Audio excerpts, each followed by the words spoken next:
Hello बच्चों, क्या हालचाल, कैसे हो आप सारे के सारे बच्चे।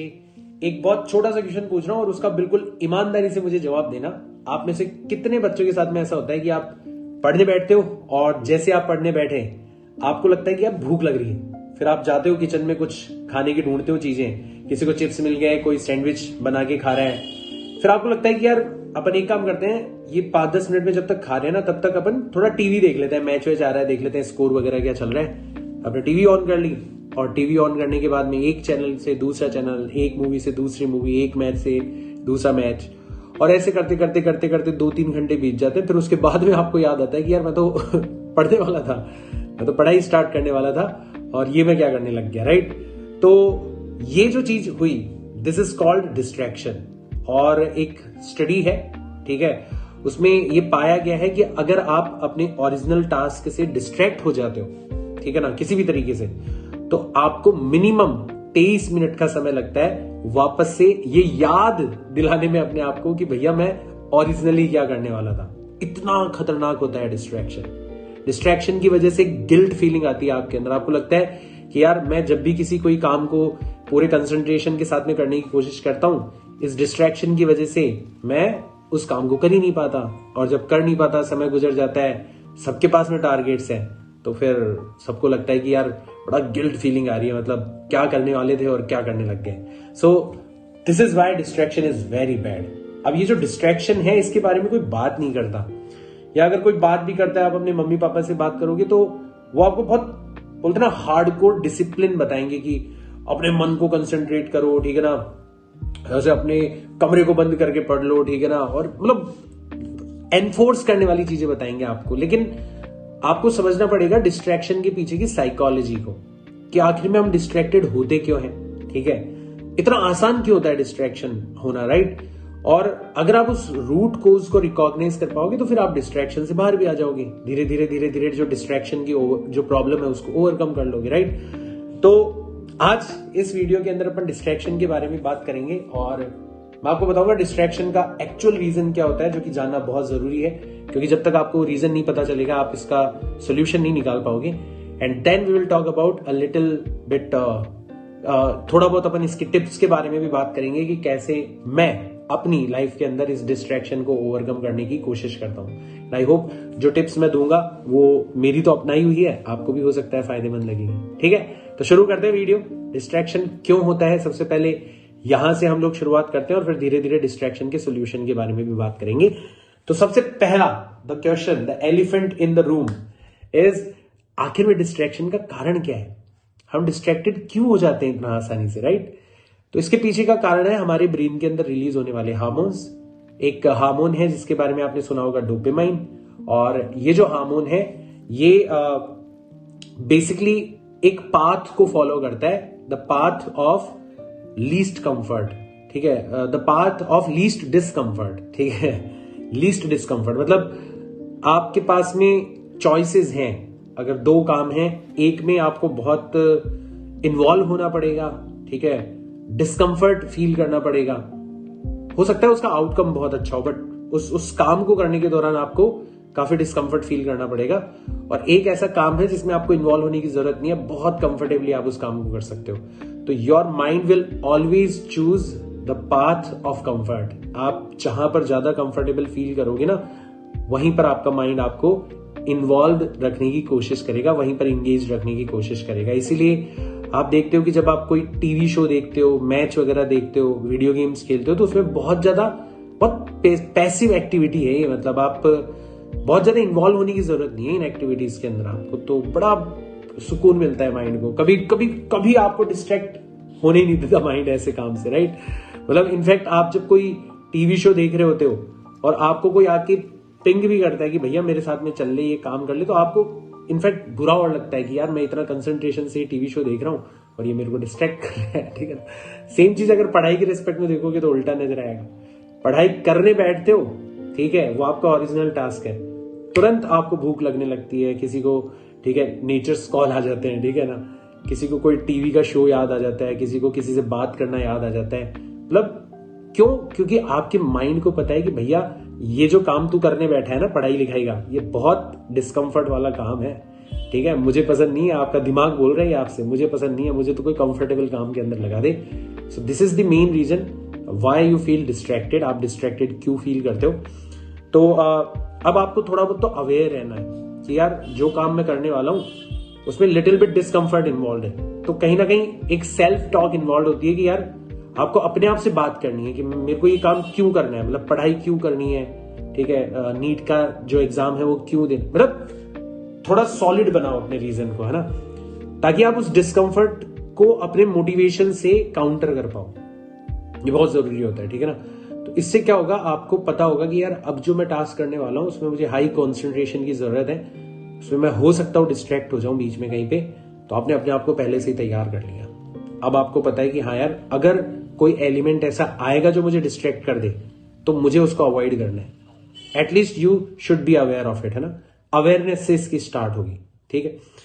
इसके अलावा बहुत सारी चीजें होती है। आप दो तरीके के डिस्ट्रैक्शंस फील कर सकते हो, एक तो इंटरनल होता है और एक एक्सटर्नल होता है। इनको स्टिमुलाई बोला जाता है, मतलब ट्रिगर बोल लो एक तरीके से, कि वो चीजें जो आपको एक्सटर्नली और इंटरनली डिस्ट्रैक्ट कर सकती है। तो एक्सटर्नली तो बहुत सारी चीजें अवेलेबल है आजकल, जैसे सोशल मीडिया जो है, मतलब आपके पास में फोन है, फोन में आपने व्हाट्सएप इंस्टॉल कर रखा है, इंस्टाग्राम इंस्टॉल कर रखा है, यूट्यूब इंस्टॉल कर रखा है। तो उस पर जैसे ही कोई नोटिफिकेशन आता है तो तुरंत वो जो नोटिफिकेशन है वो आपका ध्यान अट्रैक्ट करता है। तो आप चाहे कितना भी इंपॉर्टेंट काम कर रहे हो, आपको पहले पता नहीं अंदर से इच्छा जाहिर होती है आपकी कि यार मैं इस नोटिफिकेशन को पहले नोट कर लूं कि ये आ क्या रहा है। फिर नोटिफिकेशन में आपको दिखता है कि यार आपके किसी दोस्त ने एक बहुत अच्छी फोटो डाली इंस्टाग्राम के ऊपर, तो फिर आप इंस्टाग्राम के अंदर चले जाते हो।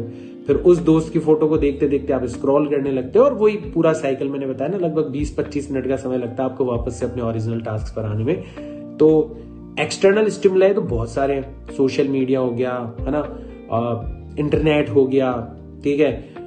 कोई भी आसपास मान लो ऐसा कोई काम हो रहा है, जैसे मान लो आजकल ये भी तो चलता है ना कि आप पढ़ने बैठ रहे हो, आपके आसपास कोई मंदिर है, ठीक है, वहां पर कोई भजन संध्या चल रही है, तो वो भी आपको डिस्ट्रैक्ट कर सकती है। ऐसे बहुत सारे कारण होते हैं, ठीक है ना। तो एक्सटर्नल स्टिमुलाई जो है उनको आप रोक सकते हो, ठीक है ना। जैसे आपको पता है कि यार मैं पढ़ने बैठ रहा हूं और मेरा फोन मुझे डिस्ट्रैक्ट कर सकता है, तो फोन को साइलेंट कर दो, ठीक है, फोन के सारे नोटिफिकेशन ऑफ कर दो।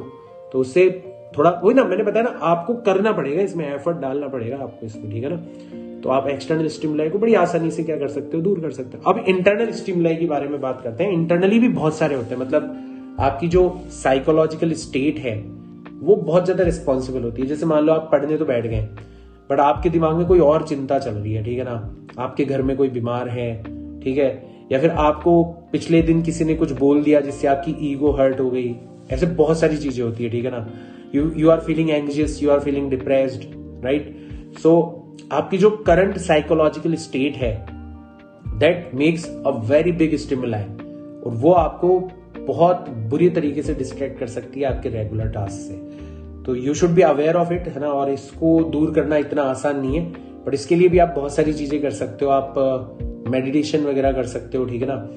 आप बोलते ना, मैंने जो आपको सेल्फ टॉक वाला तरीका बताया था कि अपने आप से आप बात करो, अपने आप से आप बात करो, अपने सबकॉन्शियस माइंड तक अपने पॉजिटिव मैसेजेस पहुंचाओ, राइट। सेल्फ टॉक जो होती है ना, आप बोलोगे सर खुद ही खुद से बात करने से क्या फायदा मिलेगा, तो अपना जो दिमाग है ना उसको भी आप दो पार्ट्स में डिवाइड कर सकते हो। एक होता है अपना कॉन्शियस माइंड, जिससे अभी तुम सोच पा रहे हो, तुम मेरा वीडियो देख रहे हो तो तुम्हारे दिमाग के अंदर थॉट्स वगैरह चल रही होगी। और एक होता है अपना सबकॉन्शियस माइंड, ठीक है ना। तो सबकॉन्शियस माइंड जो है वो ऑटोमेटिक मोड में काम करता है, और उसको जो कमांड्स मिलती है ना वो कहां से मिलती है, मतलब जब आप अपने आप से बात कर रहे होते हो ना, तो कहीं ना कहीं उन बातों को पकड़ता है वो। तो कभी नोटिस करना कि अगर आप बहुत नेगेटिव टॉक कर रहे होते हो कि यार मैं तो बहुत बुरा हूं, मैं गंदा दिखता हूं, मैं ये हूं, मैं वो, तो कहीं ना कहीं आपको लगता है कि यार कोई सुन नहीं रहा इसको, बट आपका सबकॉन्शियस माइंड सुन रहा है, और फिर सबकॉन्शियस माइंड के जो एक्शंस है ना वो ऑटोमेटिकली उसके अकॉर्डिंग होने लगते हैं, राइट। तो try to connect with your subconscious mind, है ना। Meditation will help, self talk will help, right. आप किसी मेंटोर की हेल्प ले सकते हो अगर आप बहुत ज्यादा परेशान हो तो, राइट, कि आपको बिल्कुल कंट्रोल नहीं हो पा रहा आपके थॉट्स के ऊपर, राइट, सीवियर एंजाइटी फील कर रहे हो, तो you should try to have a counselling session, right. तो that is nothing bad in it. बहुत सारे लोगों को लगता है कि यार अगर मैं काउंसलर के पास में जाऊंगा तो लोग क्या सोचेंगे, है ना। तो ये सब दिमाग से निकाल दो, ठीक है ना। आजकल बड़े बड़े सेलिब्रिटीज, बड़े बड़े ऐसे लोग जिनको आप अपना आइडल मानते हो ना, वो लोग भी इस तरीके की नेगेटिव फेज के अंदर जब आते हैं तो दे सीक हेल्प, वो भी हेल्प लेते हैं, वो भी एक मेंटोर की सहायता लेते हैं, एक काउंसलिंग की सहायता लेते हैं, and they come out of it, right. इतने बड़े बड़े टास्क वो कर रहे हैं, तो आप भी कर सकते हो ना, इसमें ऐसा कोई शर्माने वाली बात नहीं है। तो ये सब चीजें आपको करनी है, राइट। तो डिस्ट्रैक्शन क्यों होता है आपको पता चला, ठीक है। आप सबसे पहले तो उस रूट कॉज के ऊपर काम करो, बी अवेयर ऑफ इट, कि हाँ यार जो काम आप करने जा रहे हो उसमें डिस्ट्रैक्शन किस किस वजह से हो सकते हैं। एक्सटर्नल कारणों से हो सकते हैं, इंटरनल कारणों से हो सकते हैं। एक्सटर्नल चीजों को आप बड़ी आसानी से ओवरकम कर सकते हो by developing a regular discipline, right. बहुत सारी टेक्निक्स है, जैसे आपने कभी पोमोडोरो टेक्निक के बारे में सुना होगा। मतलब ऐसे नाम पे मत जाना कि फैंसी टर्म है और चलो ठीक है आप इसके गीत गाने लग जाओ, ये नहीं।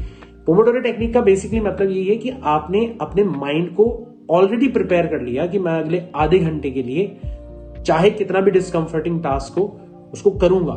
तो ये एक संकल्प आपने कहीं ना कहीं अपने अंदर डेवलप कर लिया, एंड दैट हेल्प्स, राइट। तो उसको आप पोमोडोरो की मदद से कर सकते हो कि जैसे आपने एक टाइम फिक्स कर लिया, फिर उस टाइम तक आपको भले ही कुछ भी हो आप अपने रेगुलर टास्क को नहीं छोड़ोगे, एंड जैसे आपका वो टाइम पूरा हो जाता है उसके बाद में you will give yourself a reward. तो ये जो रिवॉर्ड मैकेनिज्म है ये एक हैबिट डेवलप कर देती है, तो ये हेल्पफुल हो सकता है। तो एक्सटर्नल कारणों को आप ओवरकम करने की कोशिश करो। सबसे पहले तो इंटरनल जो स्टिमुलाई हैं उनको रिकॉग्नाइज करो, ठीक है। मैक्सिमम केसेस के अंदर नहीं होता कि बच्चा इंटरनली बहुत डिस्ट्रैक्टेड है, एंग्जियस है, बहुत रेयर होता है ये, ठीक है ना। जनरल एंग्जाइटी सबके अंदर होती है कि ठीक है यार एग्जाम पास में आ रहा है, थोड़ा डर लग रहा है, पढ़ाई भी नहीं करी, ये सब कुछ, ये बहुत जनरल। लेकिन ऐसी एंग्जाइटी जो कि कंट्रोल ही ना हो पाए, है ना, जिसके ऊपर, तो फिर आपको मेंटोरशिप काउंसलिंग की सहायता लेनी चाहिए। But you will have to work on your distraction. Otherwise, this distraction will not make you successful. This distraction will not allow you to be successful. ये ध्यान रखना, इस डिस्ट्रैक्शन की वजह से बहुत नुकसान हो सकता है फिर आपको, ठीक है। तो ये चीज आपको ध्यान में रखनी है। बाकी वीडियो कैसा लगा, अगर हेल्पफुल लगा तो इसको और बच्चों तक भी पहुंचाना, और चैनल को सब्सक्राइब जरूर कर लेना, क्योंकि इस चैनल के ऊपर हम पढ़ाई भी करते हैं, और साथ ही साथ में जैसे आपको एक बड़े भाई, एक टीचर के तौर पर गाइडेंस चाहिए होती है, मैं अपनी विजडम, अपने एक्सपीरियंसेस के आधार पर वो विजडम प्रोवाइड करवाने की कोशिश करता हूं। सो आई होप वो हेल्पफुल लगेगी आपको। मिलते हैं अपन क्लासेस के अंदर या नेक्स्ट ऐसे किसी वीडियो के अंदर। Till then tata bye bye, see you, take care.